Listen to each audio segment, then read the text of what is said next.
नमस्कार साथियों, मुक्तिबोध परिवार में आप सभी का एक बार फिर से स्वागत है। इस बार मैं कथा लेकर आया हूँ हरतालिका तीज व्रत की कथा, जो कि अभी कुछ समय पश्चात ही है।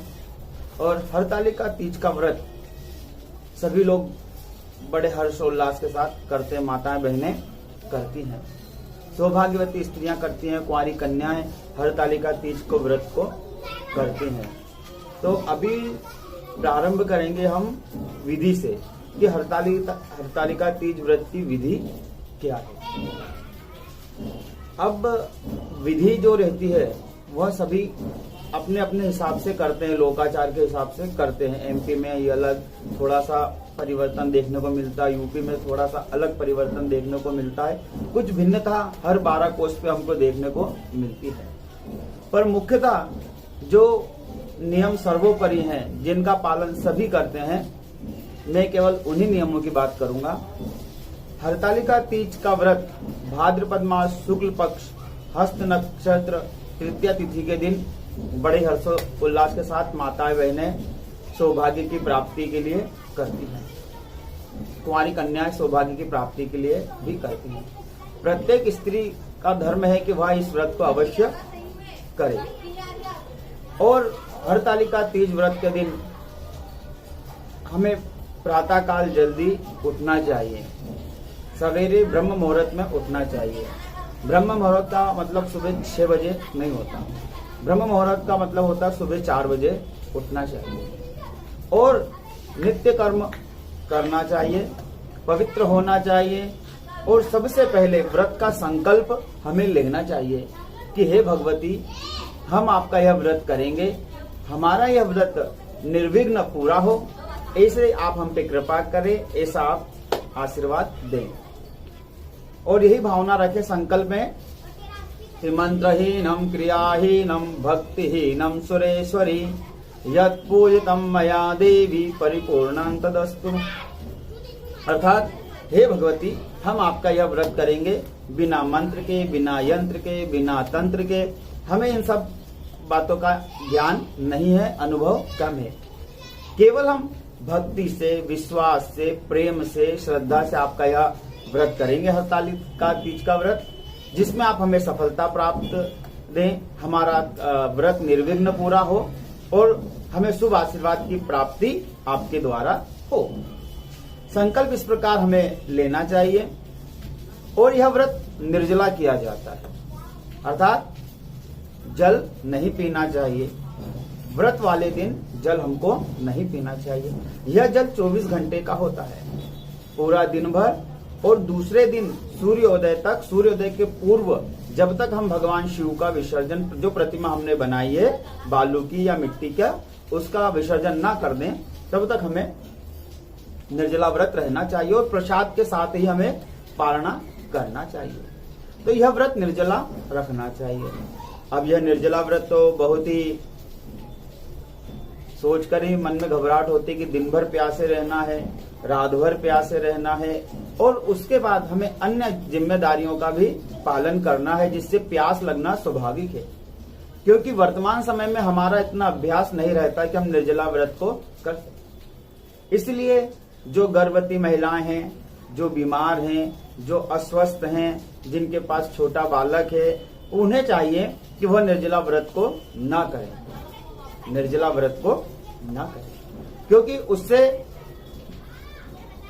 शास्त्रों में यह नियम बताया गया है कि गर्भवती स्त्रियां, छोटे बालक को पालने वाली और जो अस्वस्थ महिला है, वो जल को ग्रहण कर सकती, उनको दोष नहीं लगता। इसलिए वो सजला ही व्रत करें, जल पीकर ही व्रत करें। उनको इसका पुण्य इस प्रकार मिल सकता है कि जब प्रातः काल उठें, संकल्प लें, शिव प्रतिमा का जब निर्माण करें और पूजन, सुबह जब संकल्प लेकर के शिव जी का निर्माण करें, बालू रेती से या मिट्टी के शिवलिंग बनाएं। सब जगह प्रथा लोकाचार के हिसाब से अलग अलग होती है। कहीं जगह गणेश जी, शिव परिवार पूरा बालू से या मिट्टी से बनाया जाता है, कहीं जगह सूरज, चंद्रमा आदि भी बनाए जाते हैं। तो जैसा हम वर्तमान में करते आ रहे हैं, लोकाचार में प्रचलित है, या हमारी जो कुल की परंपरा है, उसके अनुसार हमें बालू के या मिट्टी के शिवलिंग शिव परिवार सहित बनाना चाहिए। सूर्य, चंद्रमा आदि नंदी की हमारी जो लोकाचार में प्रचलित हो, उस प्रकार शिव जी का परिवार स्थापित हमें करना चाहिए।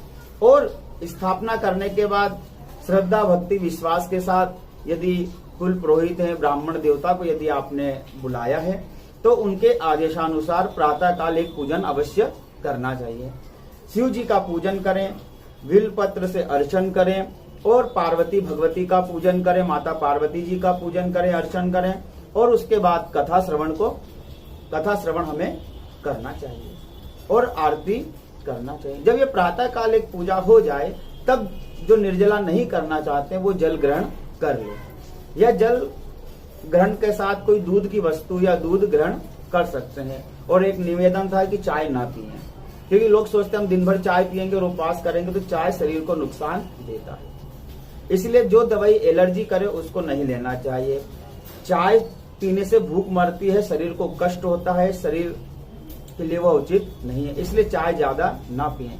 इससे अच्छा है कि आप निर्जला की जगह सजला व्रत ही कर ले, जल पीकर कर ले या दूध की वस्तु लेकर के कर लें, या जैसे हमारी कुल परंपरा में कहा जाता है वैसे आप जल पीकर या दूध को एक कम से कम मात्रा में लें। जैसे हमारा 3 घंटे का अभ्यास है या 1 पहर 2 पहर तक हम रह सकते हैं, तो निर्जला रहने का जितना प्रयास शरीर से सधे उतना हमें उस प्रकार से निर्जला सजला व्रत करना चाहिए। दिन में एक बार पूजा करने के बाद फिर आप ग्रहण कर लें जल, और जैसा अपन ने उपवास का संकल्प लिया है उसके बाद में 4 पहर की यह पूजा होती है जो शाम से प्रारंभ होती है।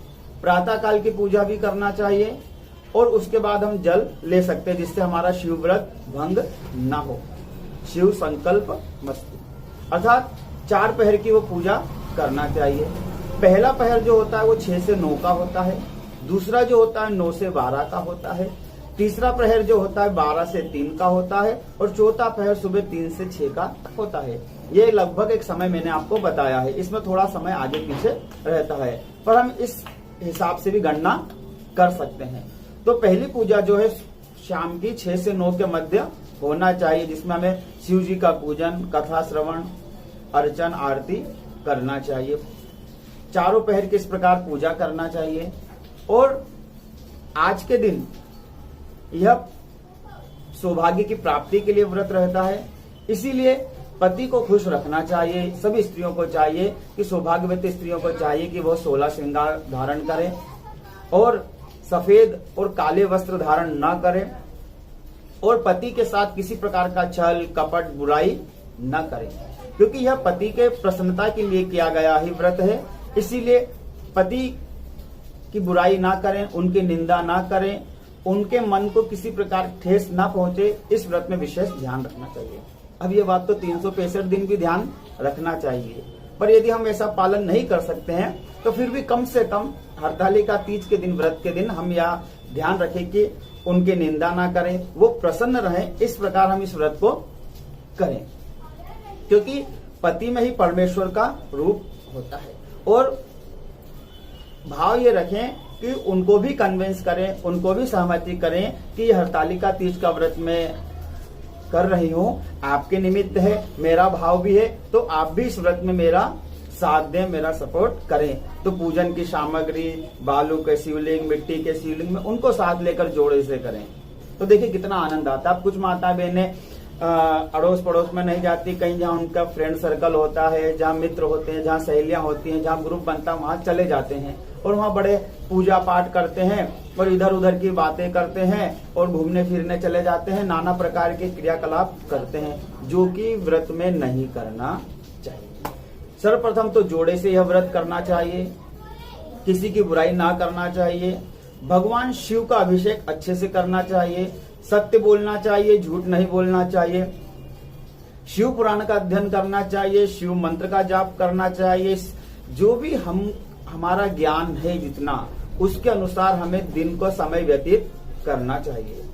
भलाई बुराई निंदा नहीं करना चाहिए। अब कुछ लोग निंदा नहीं करते पर पूजा पाठ करने जाते हैं तो उसमें भी वहां नई नाना प्रकार की बातें करते, वो बुराई का ही रूप होती है। इसलिए कोई भी पूजा पाठ करे तो ओम नमः शिवाय बोल के करें। किसी ने कैसी साड़ी पहनी है, किसी ने क्या सामग्री लाई है, किन्होंने कैसे क्या सजा, किसी प्रकार की यश अपयश निंदा भलाई बुराई में नहीं पड़ना चाहिए। केवल सात्विक रूप से भगवान का मंत्र जाप करना चाहिए, भगवान की कथा को श्रवण करना चाहिए और उपवास रखना चाहिए और भगवान शिव का अभिषेक अवश्य करना। और हरतालिका तीज व्रत में हमें रात भर जागरण भी करना चाहिए। बिना जागरण के यह फल निष्फल हो जाता है। अब मान लो हमें कमर भी सीधी करना है दिन भर रात भर भी, तो हम बिस्तर पे ना लेटे, अशुद्ध जगह पे ना लेटे। बिस्तर जो होता है वो हमारा अशुद्ध होता है, इसलिए बिस्तर पे कमर सीधी ना करें, पर निंद्रा ना आए इसका अवश्य ध्यान रखें। और जो बीमार है, दुखी है, गर्भवती है, उनके लिए शास्त्रों में कुछ छूट का प्रावधान है। अपनी शक्ति अनुसार इस व्रत को करना चाहिए, जितनी हमारी शक्ति हो उसके अनुसार इस व्रत को करना चाहिए। और इस प्रकार व्रत को ना करें कि हम बीमार हो जाएं और अगले दिन हमें अस्पताल जाना पड़े। इसलिए श्रद्धा, भक्ति, विश्वास, प्रेम से भगवान के पंचाक्षर मन ओम नमः शिवाय का जाप करते हुए, माता भगवती का चिंतन करते हुए इस व्रत को करना चाहिए। अब ये तो रहा कथा की विधि संक्षिप्त में जो मैंने बताई। हालांकि आप लोग जिस प्रकार से इस व्रत को करते हैं उसमें कुछ भिन्नता आ जाती है। दूसरा, हम पूजन जब सामग्री को लाते हैं तो हम 16 श्रृंगार की सामग्री अवश्य भगवान को चढ़ाएं, भगवती को चढ़ाएं। अर्धनारीश्वर का पूजन हम करें। अब उसमें कुछ लोग क्या करते हैं, वो 10 रुपए वाली एक पुड़िया आती है उसे ले लेते हैं, या छोटे छोटे 15-20 रुपए की जो पुड़िया आती है वो ले लेते हैं और उस पुड़िया को बाजार से खरीदते हैं, पूजा की थाली में रखते हैं और उसको वैसे की वैसे रख देते हैं। उसको खोलकर चढ़ाने की भी तकलीफ नहीं उठाना चाहते।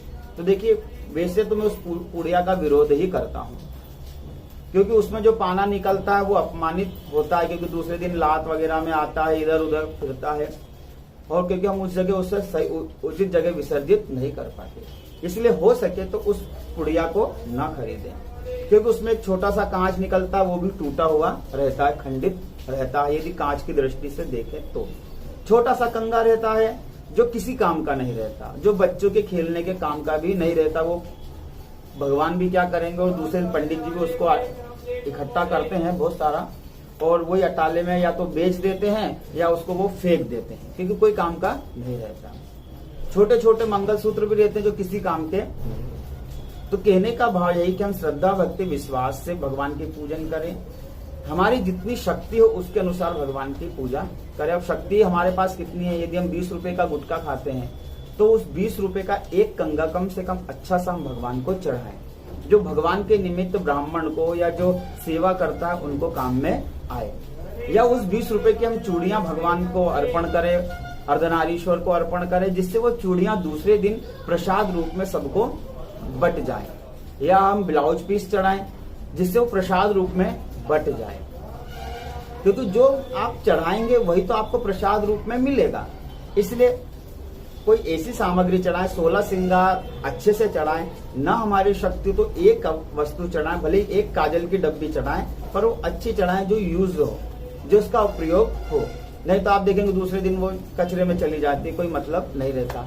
तो कभी सभी हम सोचते हैं कि हम धर्म कर रहे हैं, पर हम उसको अधर्म कहते हैं, वो अधर्म ही होता है। और खाद्य सामग्री जो भुट्टा है, दही है, पंचामृत है, ये खराब ना हो। दूसरे दिन हम देखते खराब हो जाता है, इधर उधर फिकता है कटोरी में, तो ऐसा कुछ ना करें।